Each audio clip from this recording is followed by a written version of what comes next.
Apocalipse, capítulo 1. Vamos ler somente o verso de número 8. Apocalipse 1, 8. Diz assim a palavra do Senhor: Eu sou o Alfa e o Ômega, o princípio e o fim, diz o Senhor, que é e que era e que há de vir, o Todo-Poderoso. Amém. Vamos orar mais uma vez. Curve a sua cabeça. Senhor Jesus, estamos aqui esta noite. E falar da Tua palavra é sempre uma responsabilidade vital para a nossa vida. Traz, Senhor, ó Deus, a compreensão da Tua palavra, da Tua mensagem esta noite. Traz, Senhor, uma reflexão ao nosso coração a respeito daquilo que o Senhor quer falar conosco. Precisamos ouvir a Tua voz, estar atentos à Tua voz e nos entregarmos, Senhor, aos Teus braços. Faz, ó Deus, da nossa vida aquilo que o Senhor bem deseja, porque a Tua vontade é perfeita, é maravilhosa. E nós queremos viver a Tua vontade todos os dias da nossa vida. Abençoe, Senhor, a igreja a ouvir a Tua palavra esta noite. Que essa palavra venha ao encontro das nossas necessidades. Assim como uma semente boa é lançada sobre uma terra boa, que ela possa germinar, que ela possa crescer e que ela possa produzir frutos em nossa vida. E que todo o fruto que dermos, Senhor, sabemos que é do Senhor e que é para a honra, glória e louvor somente do Senhor. Seja conosco, que possamos ser fiéis no pouco, para recebermos o muito, para a glória do Senhor. Em nome de Jesus. Amém e amém. Irmãos, esta noite eu quero tratar de alguns pontos essenciais da vida cristã. Cada vez mais eu acredito que se faz necessário revisarmos, sempre revisitarmos os fundamentos nossos como igreja, fundamentos que se aplicam tanto a essa consciência de igreja, como fundamentos que se apliquem à nossa vida pessoal. Eu creio que há uma estratégia das trevas em deslocar o fundamento da vida cristã, ou deslocar a nossa ótica dos princípios fundamentais da vida cristã, para que percamos esta vida espiritual e nos tornemos tão somente uma instituição sem sentido. Eu gostei da frase do irmão há pouco. Por que é que nós estamos aqui essa noite? Quais são os nossos fundamentos? Qual é o nosso fundamento da vida? O Espírito Santo, através do apóstolo Paulo, nos diz na primeira carta aos Coríntios, capítulo 3, verso 11, porque ninguém pode pôr outro fundamento além do que já está posto, o qual é Jesus Cristo. Então, Jesus é o nosso fundamento. E ninguém pode colocar outro fundamento. Não há um outro fundamento paralelo a esse fundamento. Não há um outro fundamento que possa acrescentar-se a este fundamento.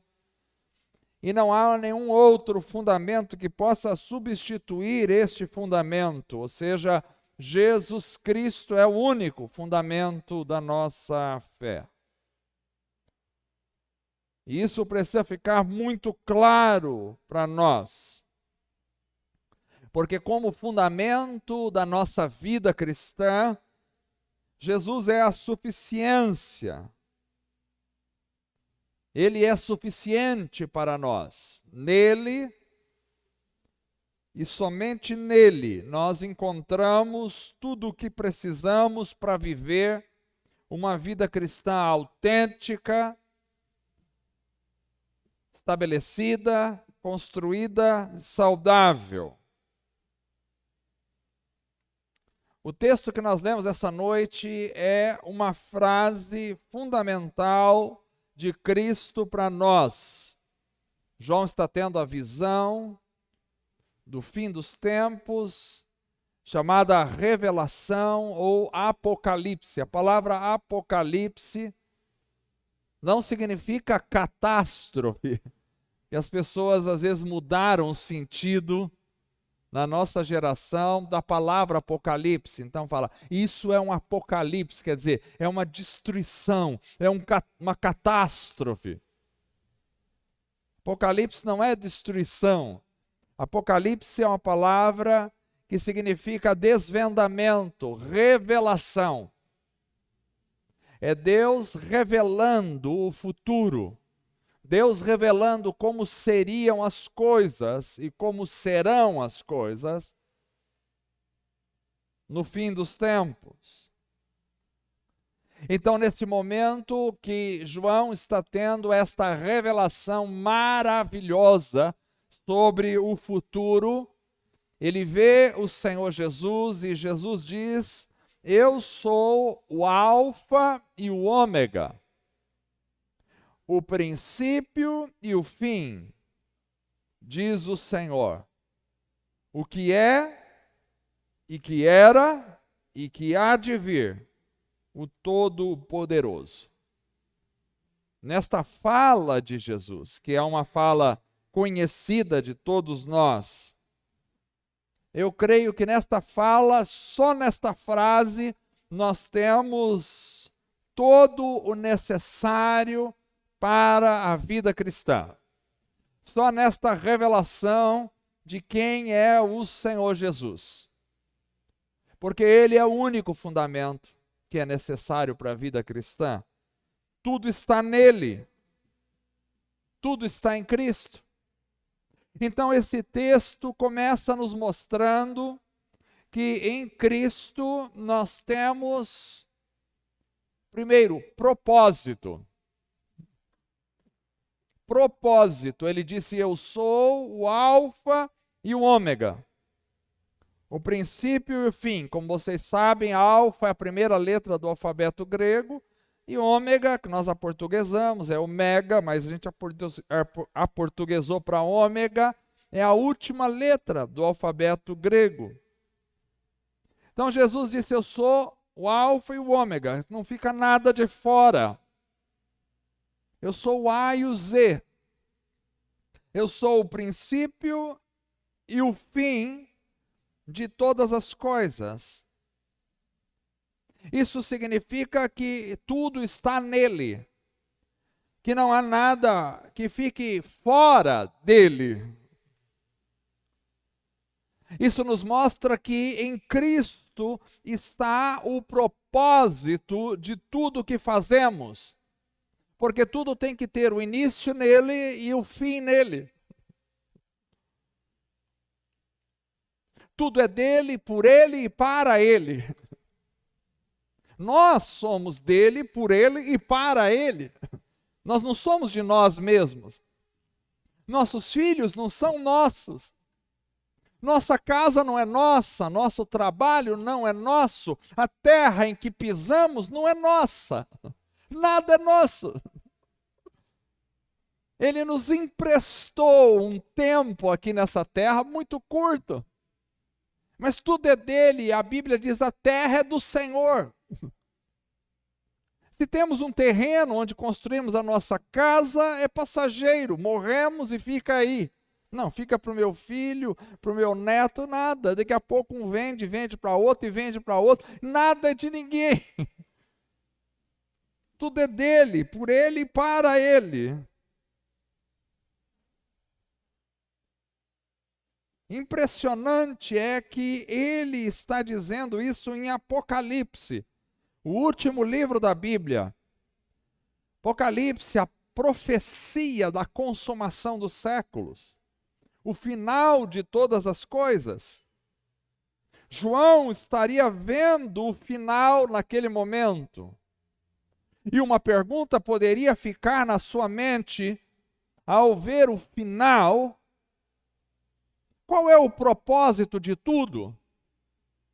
Qual é o propósito? Porque quando nos deparamos com o final, seja das coisas, seja de um filme, seja de uma viagem, seja de um trabalho, seja da nossa própria vida, seja da vida de alguém, nós queremos saber o propósito. Qual é o propósito? Por que disso? Por que trabalhamos, aposentamos, morremos? Qual é o propósito? Por que temos filhos? Qual é o propósito? Por que essa pessoa morreu? Qual é o propósito da vida dela? Quando chegamos ao final de uma jornada, sempre nos vem, quer queira conscientemente ou inconscientemente, uma indagação sobre o propósito das coisas. Sempre buscamos um propósito. E este texto vem nos dizer o propósito apresentado no fim.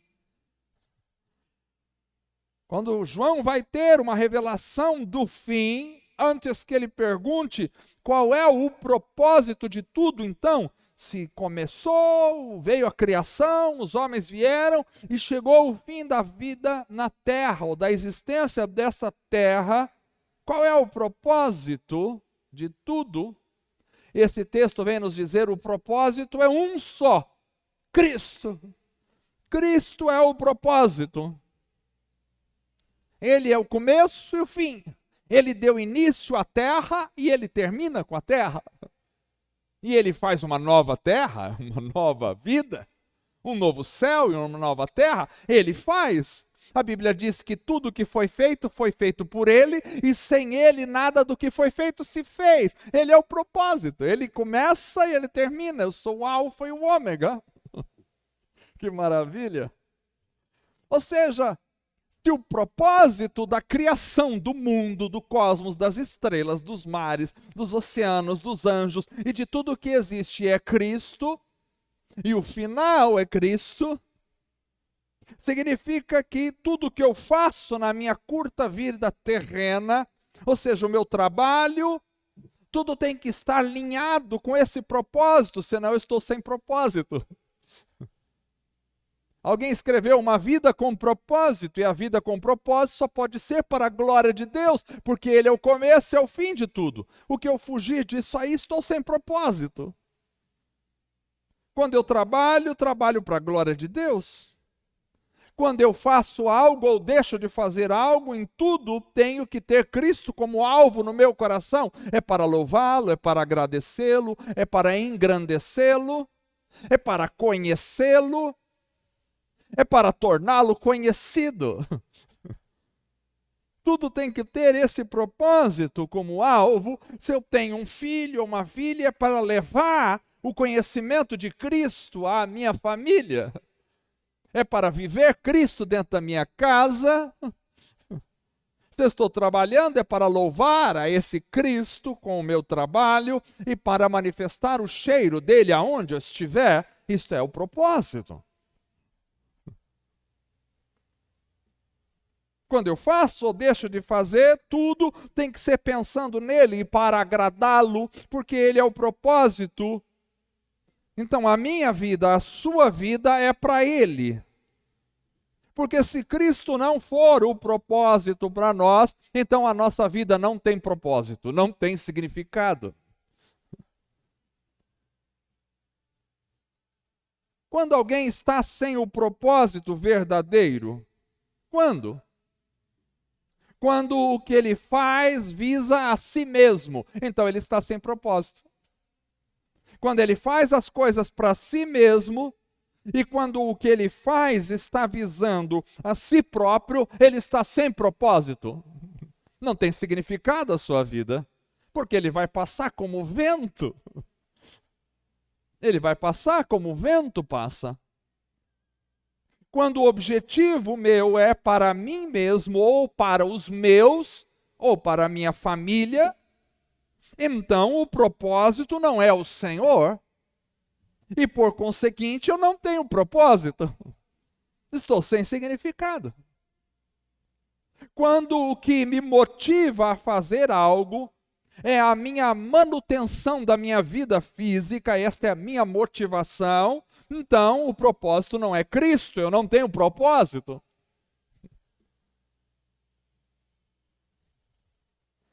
Toda a natureza tem um propósito, louvar e glorificar o nome de Cristo com a sua exuberância. Ele é o alfa e o ômega, o princípio e o fim. Ou seja, na igreja ele é o começo e o fim. Não existe uma parte da vida da igreja que não seja para Cristo.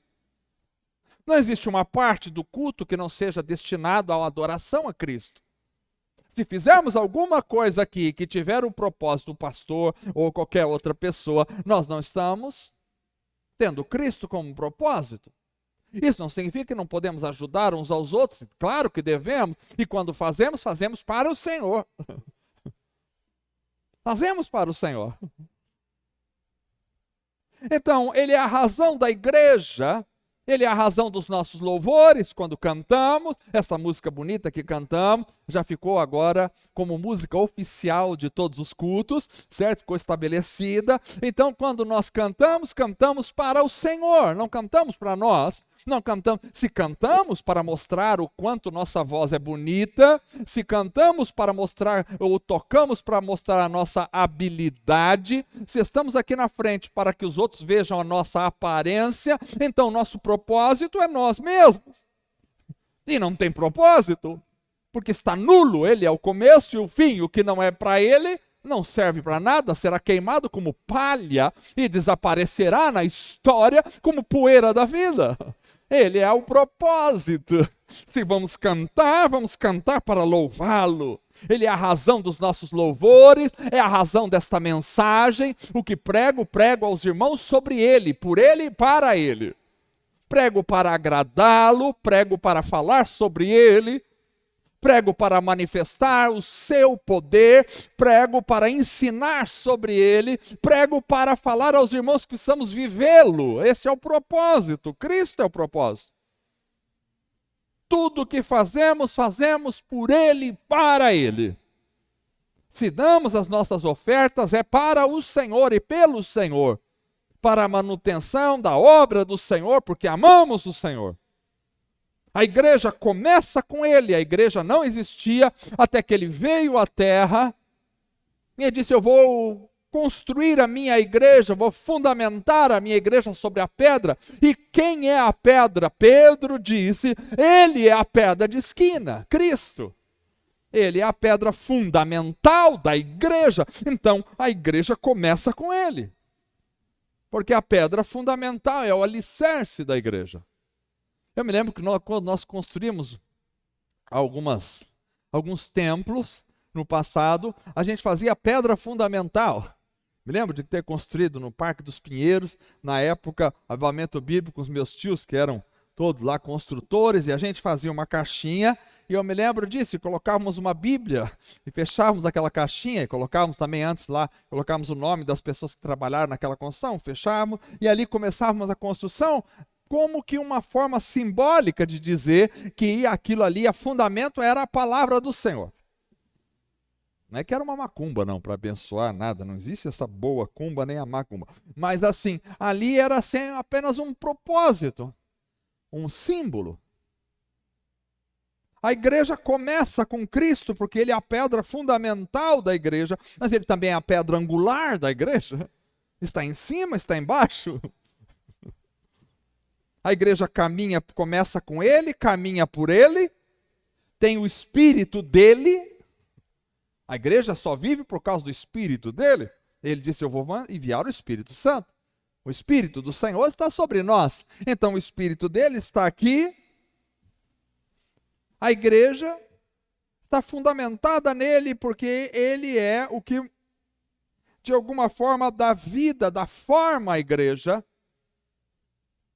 Ele é o alvo da igreja e ele é a cabeça da igreja. Tudo é dele, por ele e para ele.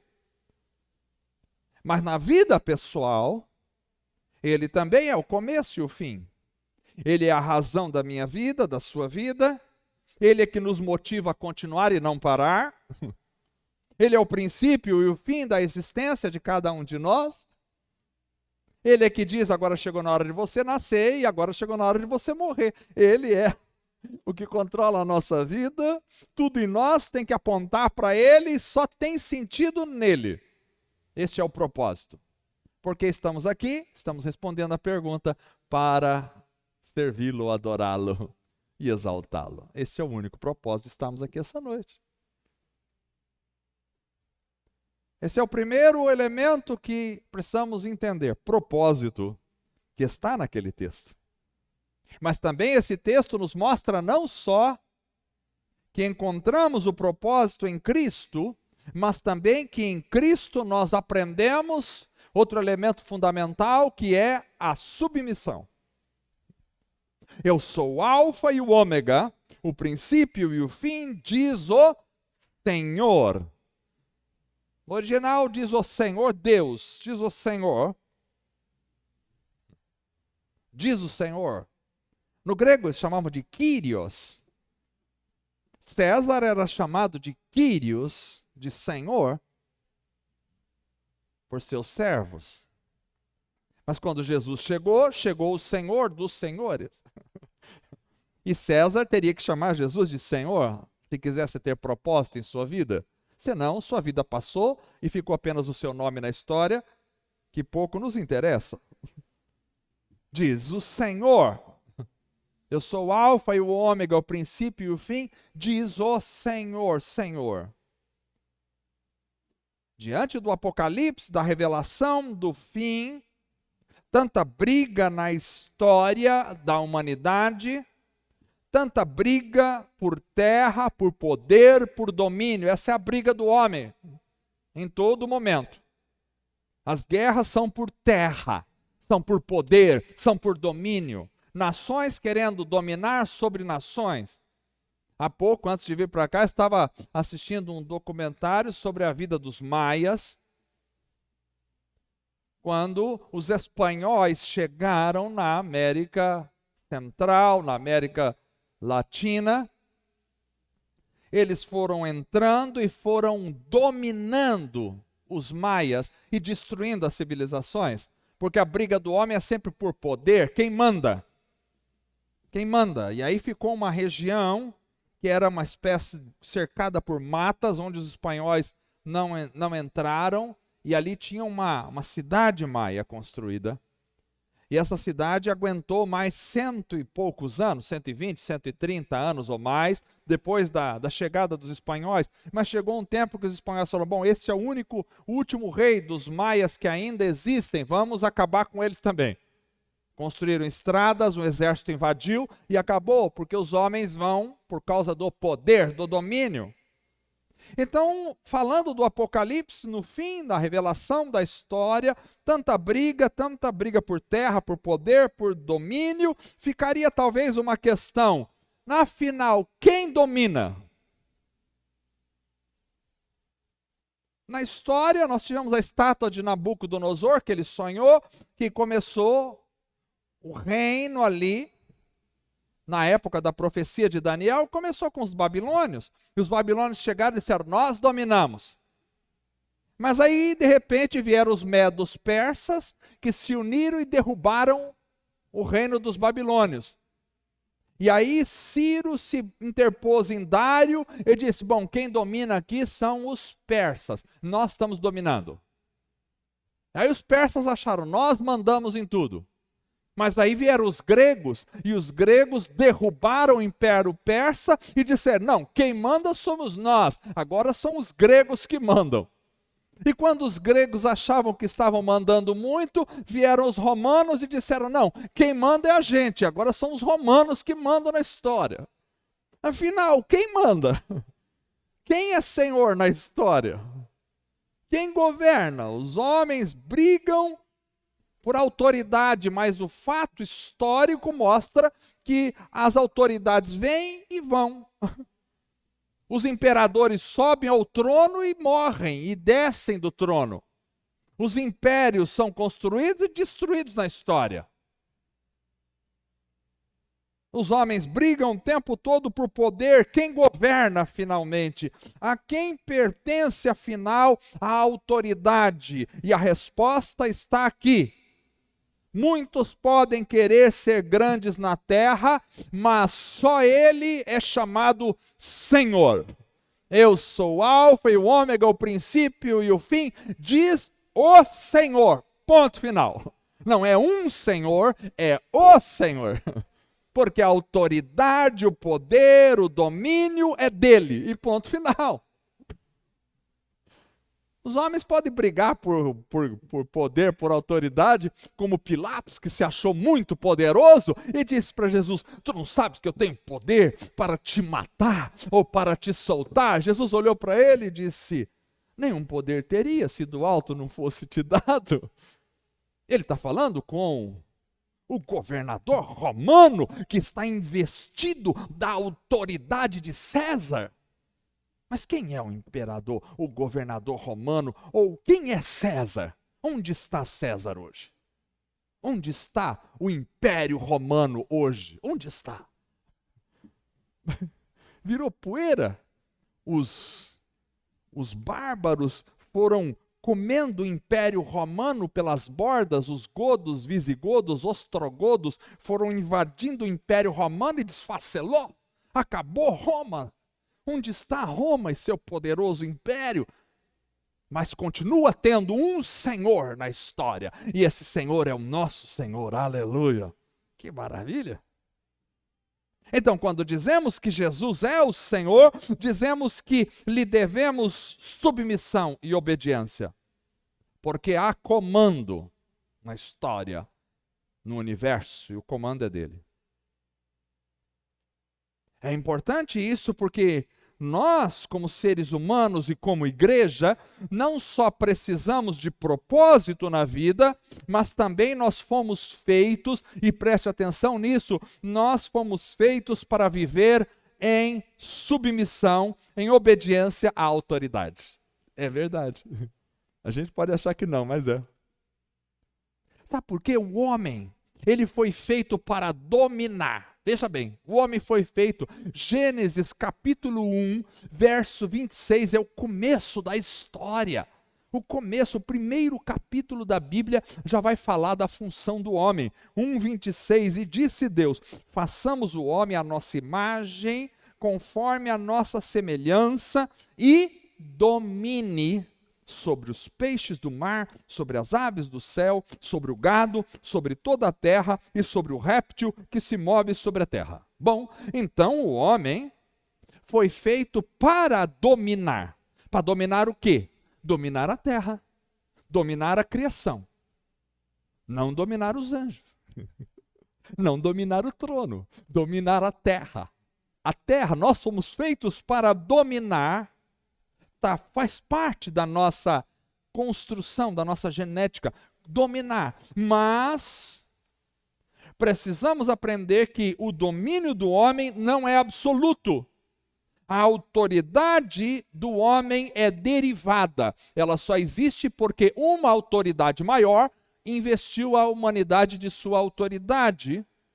E por isso, e para mostrar isso, Para que o homem pudesse dominar, ele tinha que aprender a obedecer.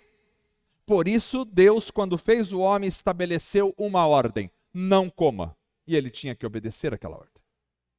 Ele foi feito para dominar, mas para dominar, o ser humano precisa aprender a se submeter à ordem maior.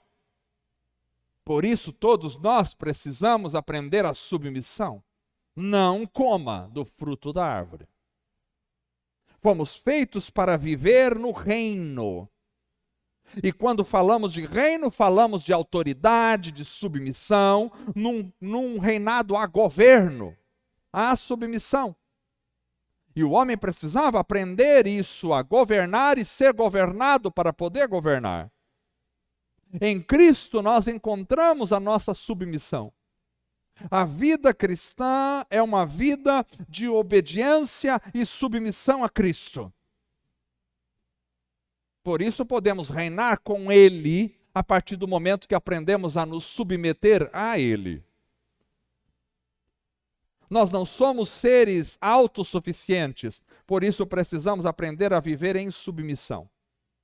Uns viverão em submissão, infelizmente, às trevas, mas outros viverão em submissão ao Senhor. O livro de Apocalipse traz a revelação final de quem domina para sempre. E quem domina para sempre não são os homens, não são os reinos da terra, não é o reino das trevas, não. Somente um reina para sempre, esse um é Cristo. Então a igreja tem como fundamento a submissão irrestrita ao Senhor Jesus. Esse é um fundamento da igreja, a obediência a Cristo. Porque Cristo é o cabeça da igreja, de onde parte o comando da igreja. Cabeça, diz a Bíblia que Deus colocou Cristo como o cabeça da igreja. Cabeça fala de comando, de domínio. Ou seja, não importa para nós como igreja o que o mundo pense. Não me importa para nós como igreja se as autoridades estão contra a palavra de Deus, não importa o que as autoridades pensem. Nós somos submissos ao Senhor e a Ele nos rendemos. Então a igreja vive para servir e obedecer não a homens, mas a Cristo. Precisamos aprender isso. A igreja não existe como uma hierarquia que existe para obedecer a líderes humanos. Embora há obediência, sim, e respeito entre nós, mas a finalidade última da igreja não é ser uma instituição hierárquica em que um se submete ao outro e ponto final. Não é isso. A igreja, ela tem uma obediência suprema que é a Cristo. Nós precisamos, como seres humanos, fomos feitos assim. Precisamos de propósito e precisamos de submissão. Quando entramos em insubmissão, nós erramos o alvo e começa a vir sobre nós toda uma situação absolutamente catastrófica. Porque nós fomos feitos para dominar, mas só conseguimos dominar se recebemos o domínio em obediência. Precisamos aprender a submeter para depois poder dominar. E quando não aprendemos a nos submeter, não conseguimos dominar e vir um caos à nossa vida. Não só como igreja, mas também na vida pessoal. Temos que viver em submissão, ou seja, não é a nossa vontade, é a vontade dele. É a vontade, às vezes a minha vontade é fazer algumas coisas absolutamente no impulso, na raiva, mas não é a minha vontade. Às vezes eu tenho vontade de falar algumas coisas, mas não devo falar, porque é a vontade dele, não a minha vontade. Você não, em casa, às vezes você não tem uma vontade de falar alguma coisa que agora eu vou falar, e quando você vai falar, Deus diz, você vai fazer a sua vontade ou a minha vontade. Eu disse, então tem que fazer a vontade de Deus, e a vontade de Deus é eu ficar quieto e fechar a boca, às vezes, quando queria falar um monte. Nem sempre você pode falar. Você só pode falar quando a vontade de Deus é que você fale, mas se a vontade de Deus é que você não fale, você não pode falar. Porque você vive para fazer a vontade dele, não a sua vontade. Já que a minha vontade e a sua vontade estão corrompidas, mas a vontade dele é perfeita. Submissão. Terceiro, estamos acabando. Também este texto nos mostra não só que encontramos propósito e serviço em Cristo, mas também em Cristo nós encontramos o terceiro elemento fundamental para a vida humana. Primeiro elemento fundamental, propósito. Segundo, e para a igreja. Segundo elemento fundamental para a vida humana e para a igreja, submissão. Terceiro elemento sem o qual nós não conseguimos viver para a vida da igreja e para a vida pessoal é a esperança. Esperança. Eu sou o alfa e o ômega, o princípio e o fim, diz o Senhor, que é, que era e que há de vir. Aleluia. Que é, que era e que há de vir. Ele é o Deus do presente, que é. É o Deus do passado, que era. E é o Deus do futuro, que há de vir. Então, quando João tem a revelação do fim dos tempos, da consumação dos séculos, poderia haver uma pergunta no ar, diante de tantas catástrofes e destruições, os cálices da ira de Deus, a punição e tanta coisa terrível, haverá esperança? Essa é uma pergunta que fica. E a resposta a esta pergunta é: há uma esperança, sim. E essa esperança não morre, essa esperança é Jesus. Eu sou o que é, o que era e o que há de vir. Ou seja, você pode olhar para o presente, pode olhar para o passado, ver meus atos, mas pode ter esperança no futuro, porque eu sou o que há de vir. Então a esperança está sempre presente em nós, porque não só é, não só foi, mas será. Quando nós olhamos para o presente, nós temos uma revelação da grandeza de Jesus. Quando olhamos para o passado, temos a certeza da grandeza de suas obras. E quando olhamos para o futuro, nós vemos a grandeza de suas promessas. Ou seja, há uma esperança para a igreja. E essa esperança para a igreja não é adquirir grandes propriedades. A esperança para a igreja não é ser uma igreja famosa nos meios de comunicação. A esperança para a igreja não é ser uma igreja rica, esplendorosa, nada disso. A esperança da igreja é ver o Senhor Jesus face a face, porque Ele é o Senhor que virá. Eu sou o que é, o que era e o que há de vir. Ele há de vir. Até mesmo qualquer pessoa que exista neste mundo e que tenha algum pouco de consciência, ela precisa ter esperança para se movimentar. Ninguém vive sem esperança. A pior catástrofe que pode abater-se sobre a vida de um cristão é ele perder a esperança. Quando ele perde a esperança, não a esperança de viver, de ser curado de alguma coisa, mas a esperança da vida. Nós não podemos perder a esperança. Quando perdemos a esperança, perdemos o ar que respiramos.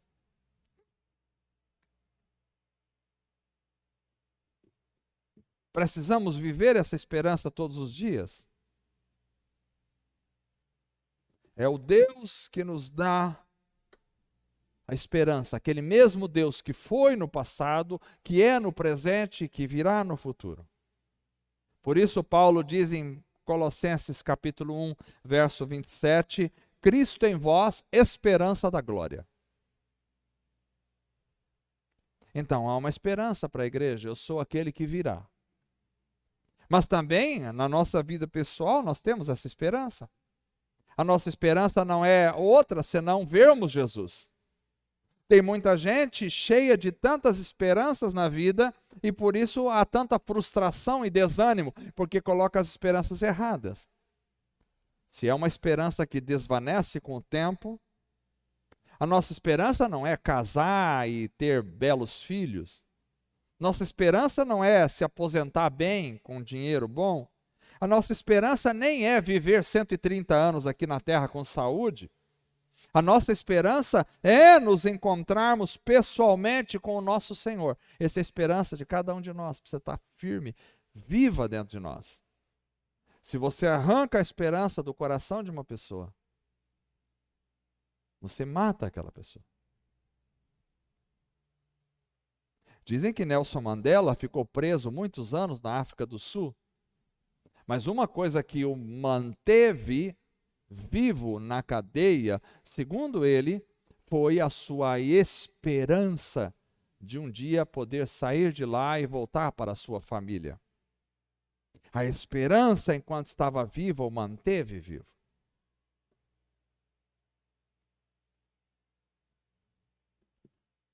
Alguns judeus que sobreviveram ao Holocausto, e teve um escritor que falou sobre essa realidade, de que havia uma diferença grande entre judeus que sobreviveram ao Holocausto e os que não sobreviveram. É que aqueles que sobreviveram, eles mantinham uma esperança viva no coração de um dia ser liberto dos campos de concentração. E muitos que morreram de doenças, de enfermidades, morreram porque perderam a esperança de sair daquele lugar. Quando você mantém a esperança, você mantém a chama da viva no coração da vida. Então, todos nós, como seres humanos, precisamos ter esperança na vida. A nossa esperança é Jesus. Em último lugar, além de encontrarmos em Cristo o propósito, a submissão e a esperança, nós encontramos em Cristo o quarto e último pilar que é absolutamente necessário para uma vida humana, que é a segurança. Eu sou o Alfa e o Ômega, o princípio e o fim, diz o Senhor, que é, que era e que há de vir, vírgula, o Todo-Poderoso. Ele é o Todo-Poderoso. Ele não é pouco poderoso. Ele é o Todo-Poderoso. Isso aqui vai contra aquelas religiões que dizem que Jesus é um Deus menor. Porque se ele for um Deus menor, ele não é o Todo-Poderoso. Ele é quase todo-poderoso, porque tem um outro que é todo-poderoso, mais todo-poderoso do que ele. Mas aqui ele diz, eu sou o Todo-Poderoso. Ponto final. Não sobrou poder para ninguém. Ele é Deus. João estava diante da revelação do fim dos tempos e diante de tantas coisas fantásticas e tantas tribulações que este mundo sofreu e ainda sofrerá, poderia ficar uma pergunta: há segurança? Há segurança para uma pessoa? E a resposta é sim, porque Cristo é a nossa segurança. Ele é a nossa segurança. A nossa segurança não são as armas. E eu e o Tarcísio estamos fazendo um trabalho com os policiais. E ali, geralmente, às vezes eu falo para os policiais, a segurança de vocês não é a arma que vocês portam. A segurança de vocês tem que ser Deus. A nossa segurança não são as armas. Não são nossos recursos. Ele disse, eu sou o Todo-Poderoso, e isso nos traz segurança. Não há poder nas trevas que possa combater o poder de Deus. Deus é todo-poderoso. Não há poder nas trevas que possa ameaçar o poder de Jesus. Nós temos níveis de poder, nós temos poderes humanos. O poder humano é o mais fraco de todos. Porque o poder humano só pode atingir as coisas materiais. E as coisas materiais são passageiras. Acima do poder humano, nós temos os poderes das trevas. Agora, contra as trevas, você pode pegar uma bomba atômica, pode pegar 1000 bombas atômicas, que não significa absolutamente nada. Pode pegar uma metralhadora contra o diabo, pode pegar um fuzil, pode pegar qualquer outra coisa que você quiser, que não tem nenhum poder contra os seres angelicais. Então nós temos os poderes da terra, nós temos os poderes das trevas, os poderes angelicais. Um anjo de Deus matou mais de 180.000 soldados numa única noite. Não há comparação entre um poder humano e um poder angelical. Um anjo do Senhor, quando apareceu diante dos homens, os homens caíam tremendo no chão, só de contemplar o anjo. Não vou morrer. Tremeram na base, porque um poder angelical não se compara a um poder humano. Poder humano não é nada. Poderíamos reunir todos os homens do mundo inteiro, que um único anjo acabaria com o mundo inteiro. Se Deus mandasse, um único anjo. Porque os anjos são indestrutíveis. Que arma pode contra um anjo? Nada. E há guerras entre anjos e demônios. Porque um anjo saiu quando Daniel estava orando para vir e o demônio segurou ele no meio do caminho. Mas aí, como há hierarquias, esse anjo chamou o outro anjo, que era mais forte, o arcanjo, que desceu, segurou o demônio e ele passou. Os homens não podem fazer nada com essas coisas, só expectar. Mas aí há o poder dos homens, há o poder dos seres angelicais, mas há o poder. Ponto final. O poder da divindade, o poder de Cristo, o poder de Deus, é todo o poder. Então isso nos traz uma segurança maravilhosa, porque se Cristo, que tem todo o poder, está em nós, nós estamos preocupados com o quê? Ele tem todo o poder. Então isso traz aquilo que é o mais básico e necessário para que alguém possa viver a segurança. Todos nós estamos procurando segurança. Quer seja na segurança das armas, quer seja na segurança da saúde, quer seja na segurança da estabilidade financeira, todos nós estamos buscando uma certa segurança. Mas ele tem a segurança. Cristo é a nossa estabilidade. Quando olhamos para tanta instabilidade, tanta insegurança, tanta fragilidade no mundo, nós percebemos que precisamos de uma segurança, e essa segurança é Jesus.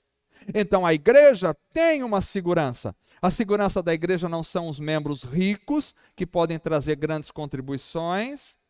A segurança da igreja não são os governos pró-liberdade religiosa.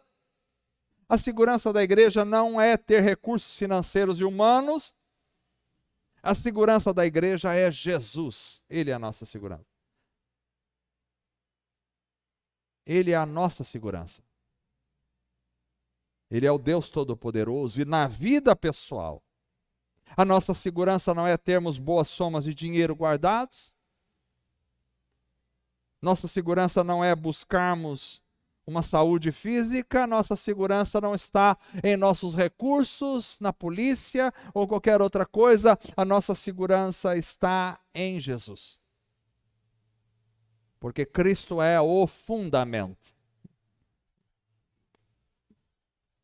Então ele é a fonte, o sustento da vida da igreja, da vida cristã. A igreja, assim como todo ser humano, precisa desses 4 elementos para que a sua vida tenha significado. Todos nós aqui precisamos disso, como igreja e como pessoas individuais, precisamos desses 4 elementos. Precisamos pensar qual é o nosso propósito de vida. Como igreja, qual é o nosso propósito? Qual é o nosso propósito como igreja? Nos reunir de final de domingo aqui para cantarmos e ir embora para casa? Se for isso, nós estamos errados. Qual é o nosso propósito? Estamos aprendendo a submissão, temos esperança e temos segurança. Esses 4 elementos: propósito, submissão, esperança e segurança é que movimentam a vida da igreja. E tudo isso nós temos em Jesus. Porque só assim podemos enfrentar e vencer nesses últimos dias. Não podemos perder o nosso propósito, não podemos esquecer a nossa submissão, não podemos apagar a nossa esperança e não podemos perder a nossa segurança. Tudo isso está em Cristo e somente em Cristo. Eu sou o Alfa e o Ômega, o princípio e o fim. O Senhor, o Deus Todo-Poderoso. Que Deus abençoe aquele que era e que é e que há de vir, que nos fortaleça para a glória dele. Vamos ficar em pé para orarmos.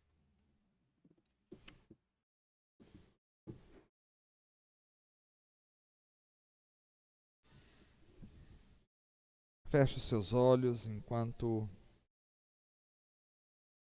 os irmãos sobem aqui. Vamos cantar. Vamos cantar aquela música outra vez. Está tão bonita, viu, Rodolfo? Aquela música lá, oficial. Vamos cantar a oficial. Graças a Deus. Te louvamos, ó Deus. Te adoramos, te agradecemos. Tu és o Alfa e o Ômega, o princípio e o fim. Tu és o Senhor, aquele que é, que era e que há de vir, o Deus Todo-Poderoso.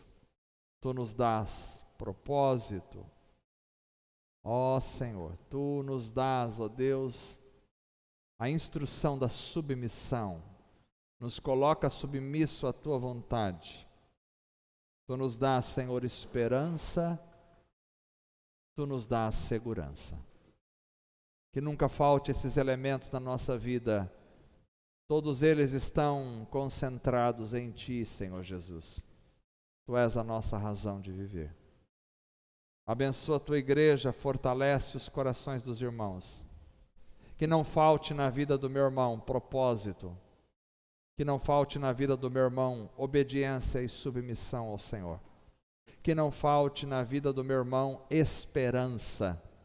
E que não falte na vida do meu irmão segurança. Eu oro em nome de Jesus. Amém. Amém. Graças a Deus. Aleluia. Vamos cantar com alegria.